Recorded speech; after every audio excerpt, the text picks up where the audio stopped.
We've got the go-ahead. The conference is just about to take off right now.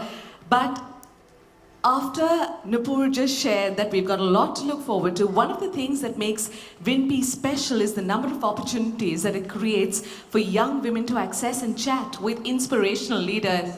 You know where I'm heading? Today, about 25 delegates will actually have the opportunity to interact one-on-one with our speakers. So there were the winners of the lucky draw, which you would have received the information via email. And to take that conversation forward, to make sure that you're definitely here, meet up with the hosts for confirmation and details. Have some of you received the email? Yes? All right, so we've got a couple of hands going up, so that's always a good thing. And before we move into the opening session right now, some important information for the day, and you've got a QR code on the table in front of you. Please go ahead, and while I'm speaking, scan that QR code very quickly. Everybody, remove your cell phones. This is that kind of conference when we're saying remove your cell phone right at the start. Scan the QR code, download the WinP app. Using the QR code in front of you, you then join the group named WLSA Registrants. So everybody, very quickly, giving you 10 seconds to do that. It's only for the women. It's only for the ladies. All agenda updates, session reminders are going to be shared with you via that group. So everybody, give me thumbs up, give me smiles. You can call out a yes. Everybody downloaded the WinP app? Yes? I've got some smiles, I've got some thumbs up. Everybody is only going to make conversation when it comes to networking. I can see that, that's always good. Please note that you can also send in your questions for any panel at any time. But before the end of the panel, you've got to make sure that you send in your question via the WinP app. We will not be inviting questions outside of the app. So join the group named Q&A, followed by the panel's short name, and post your questions before the end of that panel discussion. All right? So with that, and while you're still downloading the app, I know a couple of you are still looking down at your phones, that's a good thing. Let's get ready for an up-close view into a startup's journey. To host the chat, once again, I'm going to welcome onto stage founder WinP, Nupur Gar. Kindly join us on stage. Loud round of applause. Let's go ahead and put the noise out there, the energy out there into the entire ballroom around us. Our first guest is an industry stalwart, a guru when it comes to backing and building winning startups that have gone on to challenge global giants. Now, with a career spanning more than 3 decades in the consumer brand and investing ecosystem across Fireside Ventures, Helion Ventures, Carlyle, and Hindustan Unilever, he is a legend in early stage investing and needs no introduction. Ladies and gentlemen, with a loud round of applause, please welcome founder and managing partner, Fireside Ventures, Kanwaljit Singh. And joining him is a first-generation modern-day entrepreneur in India and beyond who has revolutionized the comfort tech sector after a 60-year-long hiatus. With her groundbreaking work on the smart grid technology, for which the brand holds an exclusive patent, she has led her team to build India's most successful comfort technology startup. Ladies and gentlemen, she walks onto stage with a loud round of applause, co-founder of the sleep company, Priyanka Salot. Welcome. Well, this is going to be an interesting journey going forward. Nupur, all yours. Can we please have the mics on stage? Thank you.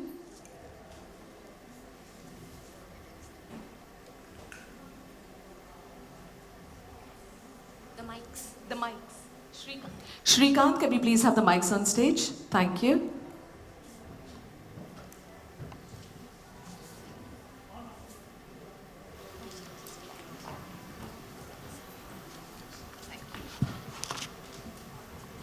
Yeah. Yeah. Yeah.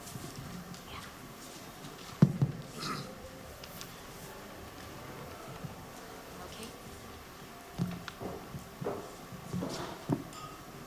Okay, is this working? Yeah. So good morning, and I am ready to dive into this discussion. I think everybody is waiting very, very eagerly.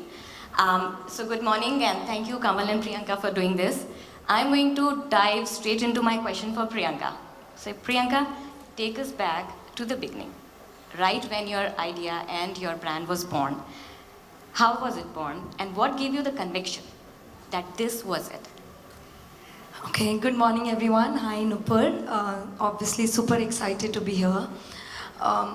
For people who don't know, we launched the sleep company in end of 2019. So October 2019 is when we launched.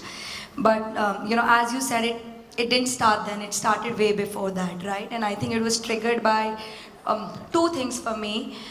Before the sleep company, I spent almost a decade with Procter and Gamble. And that's where I realized my love for consumer brands. And that's where I just fell in love with anything which was to do something with consumers, right? And I think I just knew two things. One, I knew I wanted to start something of my own. And second, I knew it has to be a consumer brand, right? So I think that was the first thing. The second thing, when Harshil and I delivered a baby, right? It just struck me how sleep deprived I was. And I'm sure any new moms here can vouch for it. I think they are the most sleep deprived creatures on this planet, right? And I tried a lot of products in India, and I think coming from a marketing background, I started to it stuck me so badly that how the quality of products in this industry was far inferior to anywhere in the world. And that's where, both Harshil and I became obsessed with that we need to change that. Something that's designed for consumers better be designed for consumers, right?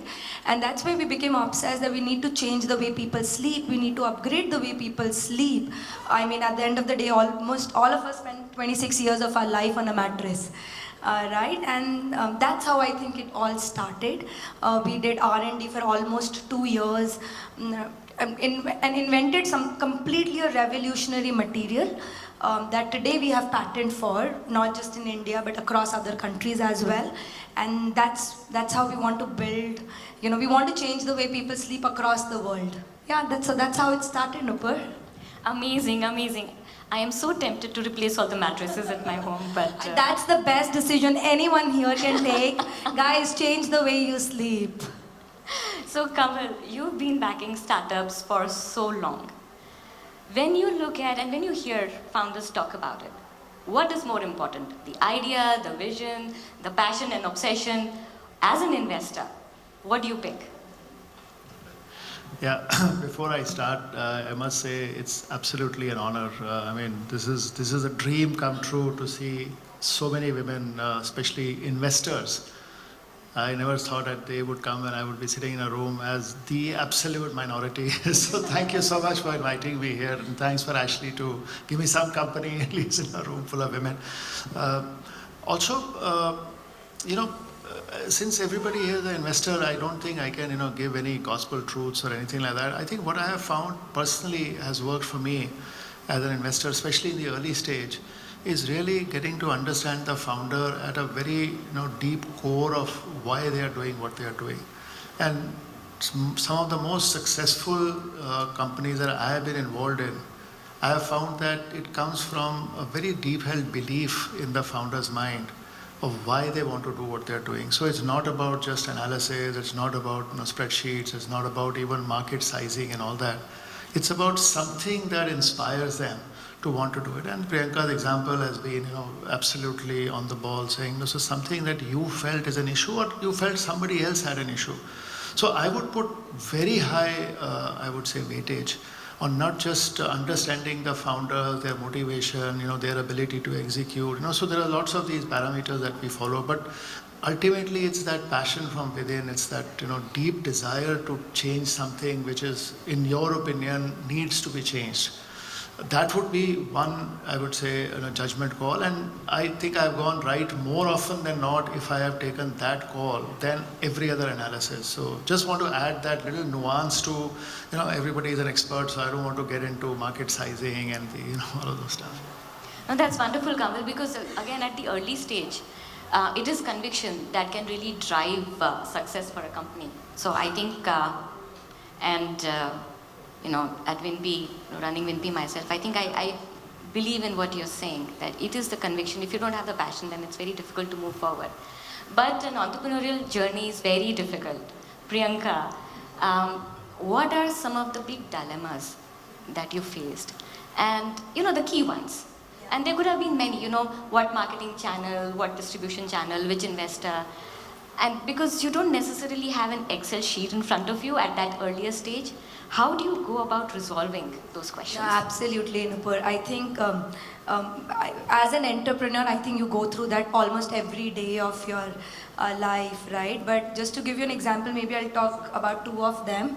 The first one's more recent. So as you know, we started a digital first brand, right? Direct to consumer brand. 7-8 months back, we decided it was time for us to go omni. It was time because our consumers wanted to touch and feel our products. And in this category, it became important for us to make sure we could give that to our consumers, right? And as we started digging deeper, we realized, look at every brand in this industry, the distribution is more retailer, distributor led, right? And that seemed like a choice that everybody was making. But we decided not to do that. We decided to go against that. And the reason is, what worked for us was being direct to consumer. What worked for us is how could we delight our consumers, right? How could we listen to our consumers? How could we talk to our consumers? And that's what we decided to do. We decided to have our own experience centers so that we could be as close to consumers even in the offline ecosystem as we are in the online ecosystem, and ensure the consumer journey is very, very seamless, doesn't matter where they buy from. And I mean, it's a very short journey, obviously long way to go, but I would say that decision is working out for us. Right? Second, since Kamal is here, I would definitely like to talk about it. We were bootstrapped for almost a year plus. When we realized that the product market fit has worked very, very well, consumers loved the product, and we wanted to just, press the pedal on the accelerator. We decided we needed to raise money and get access to the right investor or the right resources, right? I think the dilemma always is then you're wondering who's the right investor for you, right? Who do you go with?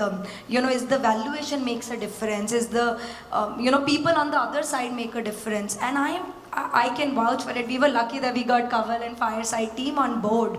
But I think the people on the other side make so much more difference than the valuation you get or than the money you get. So I think that is the second thing I would like. And any consumer brand, guys, any entrepreneur or future, like potential entrepreneurs here, only fund that you should look at is Fireside Ventures, for your early stage. That's it. That Thank was not you. planned, huh? Yes, absolutely. Not planned. Not planned, and absolutely, but I could see it came straight from the heart, and I completely agree with that. It is so critical to partner with the right people, and it is not infrequent to see founders chasing valuation instead of value. And that is really what works out in the long term. Yeah, and Nupur, it's a long journey, right? And the journey has ups and downs. It's like getting married, right? Exactly, right? And you need to ensure you've got the right partners on board. Otherwise, it can be a messy journey. Complete. So, over to you, Kavan. Now, working with so many startups over so many years, what are the common pitfalls? Where do you see startups go wrong? But more importantly, what are some of the things that the successful startups do right? What is it that our investors and founders can learn from, what are the 3-5 things that we need to put in place? So I think one of the critical one, and again, something again we have learned from founders as we have gone on the journey, is the value of focus. I think there is a certain rhythm to business, and if you look at consumer businesses, it becomes even more important that you put your building blocks, your foundations in place before you press the accelerator. So getting that almost cadence right of saying, what is my first step? So we have this very interesting view of saying, what does a company need to do when they are at 10 crore revenue? What do they need to do when they are 50, when they are 100, when they are 200, when they are 500? And we are continuously building more deep knowledge, more playbooks. Because one thing that has been the most, I would say, disruptive situation for startups is trying to do too many things. Obviously, chasing one single number of growth at the cost of everything else has been the second one. I think it's a VC problem and a PE problem more than an entrepreneur problem. And we as a collective have to address it and get the right foundations and the right rhythm of business going. Because consumer businesses is very easy to buy first trial. But if you don't create a product that consumers love, if you don't create a brand that consumers love, they're not going to come back to you. And I think that is a gospel truth which is true for every consumer brand, no matter which category, which sector you are in. So that's the first, I would say, big learning for us. Second is, I think there is a transition that happens in the founder's journey from being, founders, entrepreneurs, literally doing everything themselves, to building an organization that can help them reach the next step, and eventually becoming more like leaders and guides for the next level team, so that they can keep thinking of the next big step and the next big step. And I think if, again, we can be true partners for the founders in helping them navigate that path, because it's very difficult, almost like giving up your baby to somebody else to bring up. And whoever makes that transition well, I think that's where you build sustainable long-term businesses. Last point, any founder who's starting a business and saying, I want to exit in 5 years and make a lot of money, I think they will never succeed. So founders have to build a business to last. And then, the rhythm of the business, the investors, their entry, their exit. Eventually, even if you are exiting to a strategic, you should not be building to exit. So I think that mindset that, at least again, if you meet a founder who's saying, I want to build a business to last, it inspires me to say that this is somebody I would like to back. Not necessarily that all businesses will be there 20 years from now, but the desire has to be to build sustainable long-term businesses. Absolutely, I agree with that, Kamal. I mean, the long-term commitment to building a business that's going to survive and outlive the next funding round or the next 5 funding rounds. Absolutely. Now, coming to my next question, and I think it works very aptly for both of you here, is about couple founders. And it's as an investor, it's a sensitive thing for you to handle, from my point of view, because there is research which says that a split or a rift between co-founders is one of the most common reasons for startups to fail early on. And with couple founders, you have the added sensitivity to the fact that there is the personal aspect. So as investors, how do you counsel and how do you work with your founding teams? Or Priyanka, if you want to take that first. I think out I of would love to hear Kamal's point here. So I think out of our 35 companies that we have invested in, maybe 8 or 9, maybe even 10 of them are couple founders. So it's a very strange statistics from the normal industry numbers. And then the other one which we are very proud of is 50% of our founders are women. So that's Wonderful. a way higher number than the statistics that was discussed earlier. So I think there are 2 guiding principles. One is, personally, I don't think either me or my team has any bias to come into an investment decision saying good because it's a couple founder or bad because it's a couple founder. So first you remove that bias as much as you remove the bias saying woman founder versus non-woman founder, and therefore we start with that negativity. If anything, we have a positive bias for women founders than the other way around. I think what we look for, honestly, is complementarity. And if you look at all our successful companies where we have couple founders, the complementarity is amazing. I mean, again, not to embarrass Priyanka and Harshil, they are so aligned on each independent person's role, what the person will do, and that's our job to continuously, provide that framework or provide that counsel to say, keep thinking about it. Don't say that because we are carrying our work home. I mean, obviously in their case, they also, have the whole, take the problem to bed because they're in the mattress business.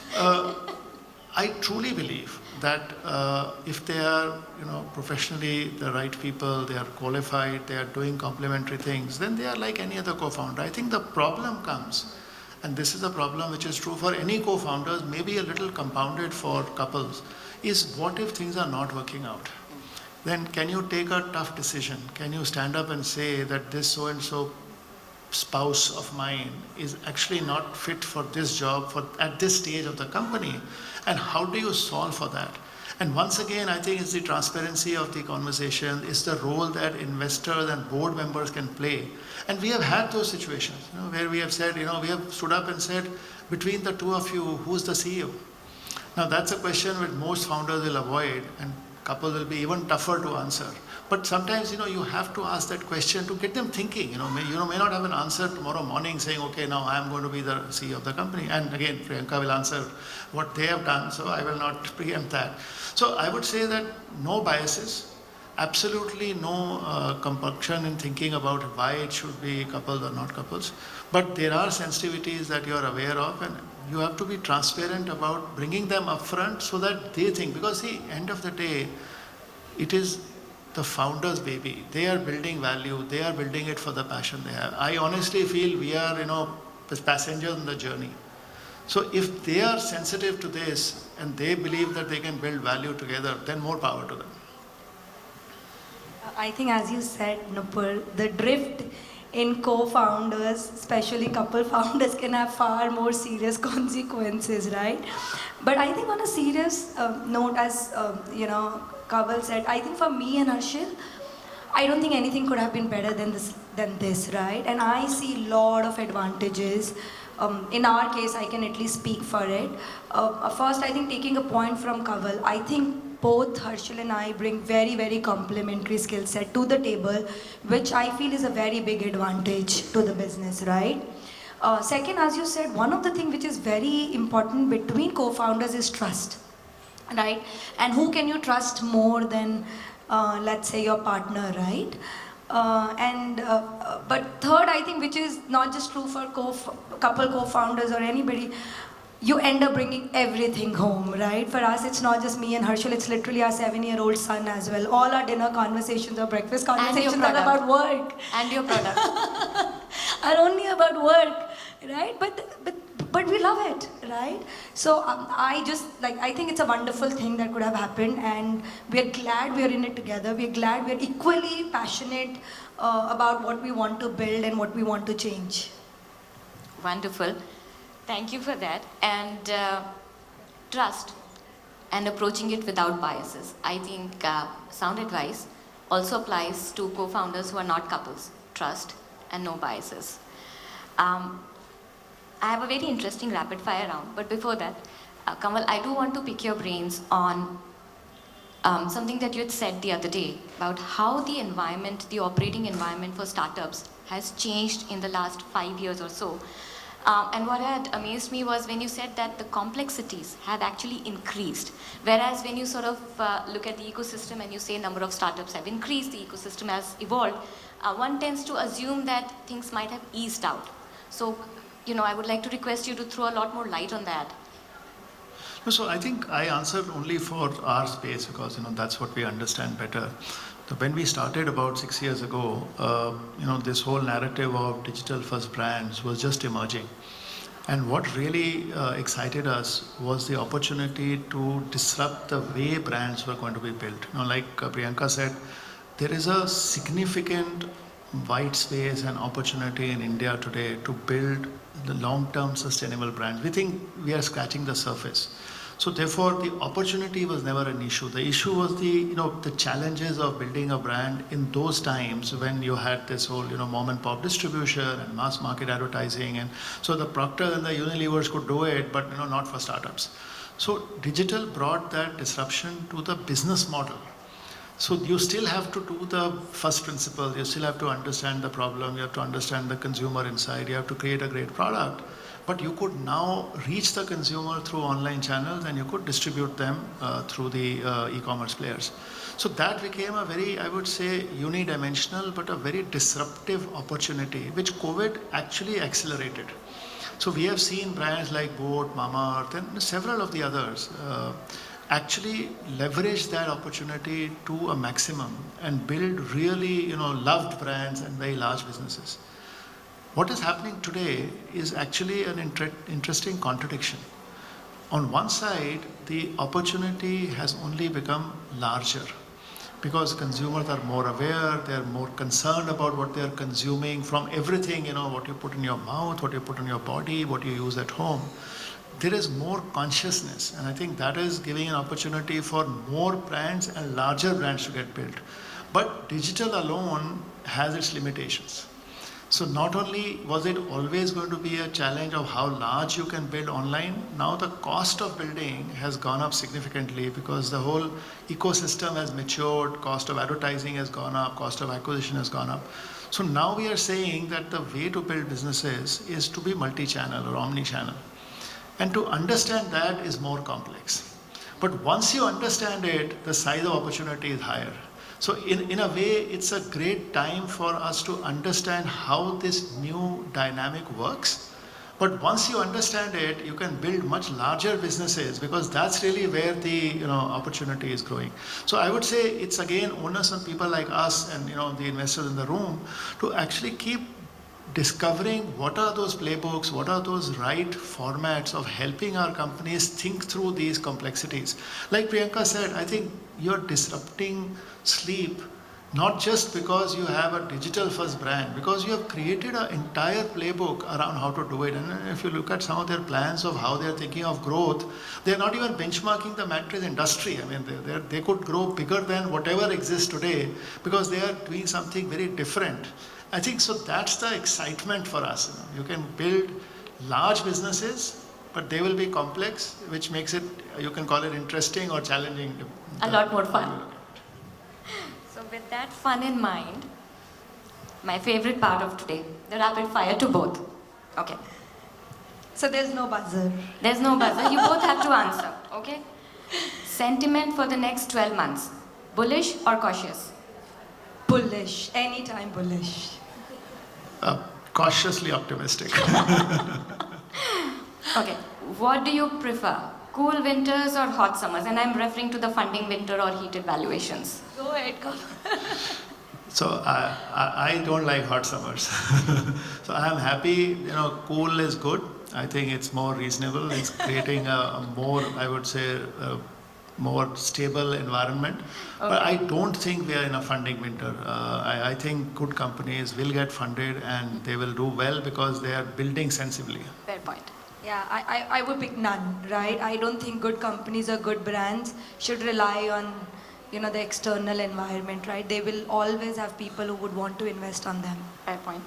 Okay. Oh, what do you bet big on? Just one thing.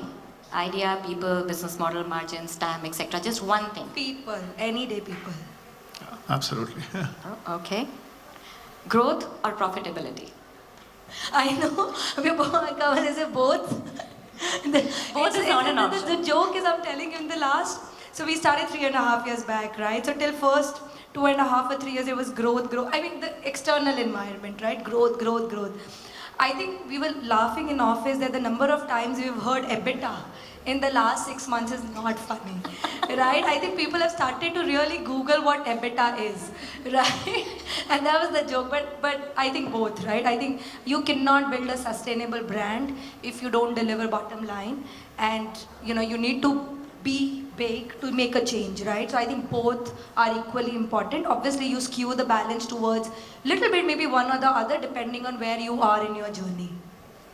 So I'm going to nuance this a little bit. I think at the stage of a business, the variables change in my mind.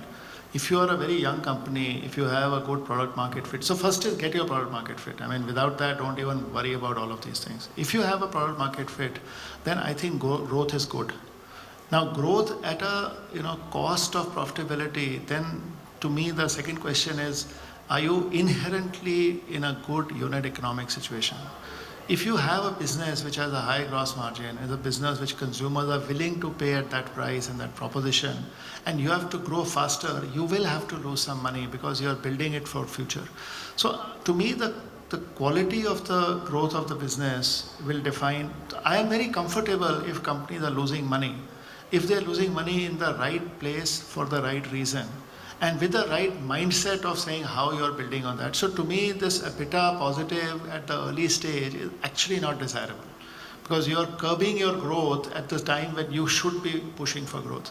The problem happens when people are saying that I will, create a business which has 10% gross margin and one day I will figure out how to increase it. I think so. To me, it's a nuanced thing.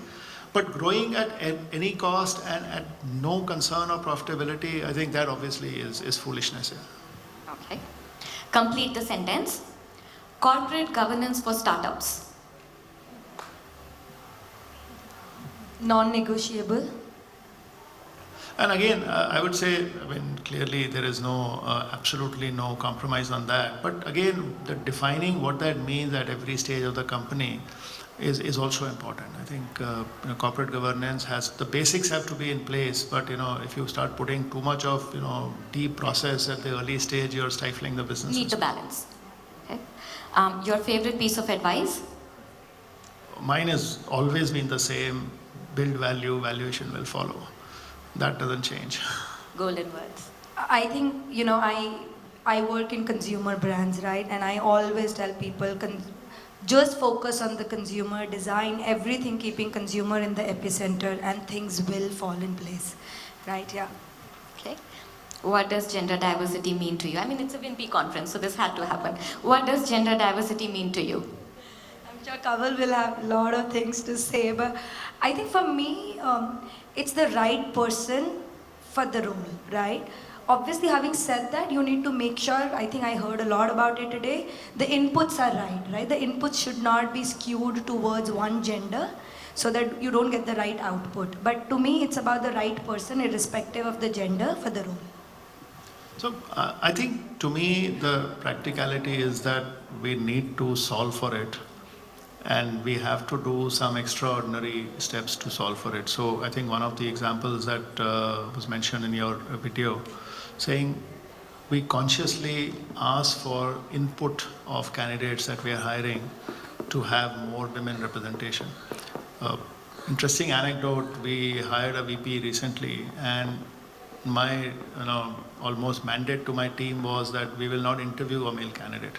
That was the other extreme, because we didn't have anybody at that level, and we said this is a shame. If we believe in diversity, then how do we make it happen? It took us 1 year to get that person, and for 1 year we waited till we wouldn't compromise on the person. And I must tell you, there is a very small pool of women who are available to hire. So again, for the audience here, I would really to me, that's why I said it's such a pleasure and a delight to see so many women here from the PE industry, because there is a shortage.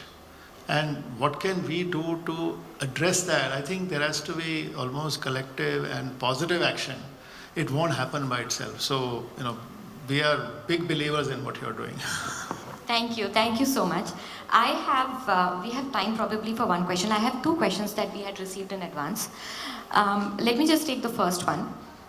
The question says, after the drawing of capital from China and hedge funds, etc., where is the funding coming from? So there is huge amount of money which is domestically available. I think so. We are proud of the fact that 90% of our last fund, which was 1,800 crores, is domestic money. I think domestic money needs to be nurtured. It needs to be understood, because a lot of these, are first-time investors in alternate assets. But this is a pool of money which, we will be surprised how important and how large it can become. And as a community, what can we do? Because the biggest challenge with most of our investors that we meet regularly is that they are not able to, get the right amount of transparency, right amount of information. So, they are all first-timer investors in alternate assets. We need to do more rather than less to engage them, to give them the comfort that, because the returns will take time. It's not a 2-year, 3-year return cycle. So domestic money as money for LPs, as LPs, and domestic money even as co-investment. So a lot of our companies, we invite our family office LPs to co-invest along with us. So I think if you can create a robust entrepreneurial ecosystem in India and a robust LP ecosystem in India, then you are creating a very self-serving, very positive spiral. And I think that's, to me, if there's one thing we want to achieve, is this. Wonderful. Thank you very much. We are out of time, so I will hold on to the other questions. But thank you, Kamal. Thank you, Priyanka. It was a pleasure chatting with you. Thank you. Thank you so much. Nupur. Person and people are on stage, but we invested time this morning, and the takeaways that we have right at the very top, passion is what comes through. So thank you very much. We've got, before you move off stage, we've got something beautiful for you. Can we please have Pooja Parmar join us on stage? And we've got these beautiful gifts. All the gifts for our speakers, our product hampers provided by women-led businesses. Now, this is a beautiful concept from WINP, inviting women entrepreneurs to showcase their products. Please put your hands together for Kanwaljit saying thank you. Thank you for your time and presence this morning. Put your hands together for Priyanka Salon. Thank you for joining us. And our moderator. Ladies and gentlemen, please put your hands together for Nupur Garg. Let's have a group photograph, please. If the takeaways were numerous, the applause is going to be much louder, ladies and gentlemen. Ladies at the back as well, let's go ahead and put our hands together.